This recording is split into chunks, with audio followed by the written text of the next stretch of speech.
Biz bugün danışırıqsa, bizim danışdığımızın hamısının altında fakt yatır və devlətimizin, millətimizin maraqları yatır. Bax, sizin o niyyətinizin altında nə yatır? Xəyanət yatır. Sizin o niyyətinizin altında İslama qarşı, Şiəliyə qarşı, Türk millətinə qarşı böyük bir nifrət yatır. Bax, o nifrət idi. Amerika bombası oldu, töküldü təpənizə.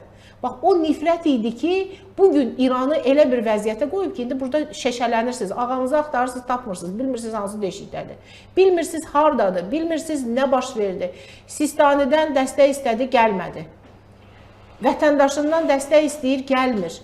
Yəni, görün İranı bu rejim hansı vəziyyətə qoydu. Siz də oturub burada deyirsiniz ki, 40 milyon insanımız, bəlkə də 40 deyil, 50-dir. Əgər Amerika bunu deyirsə ki, orada 92 milyon insan yaşayır, əmin olun ki, onun 50 milyonu sırf Azərbaycan türküdür, qalanlarının çoxu da Xorasan, Qaşqay, türkləridir, türkmənlərdir, digər türk toplumlardır, ta 60 milyonuna qədər.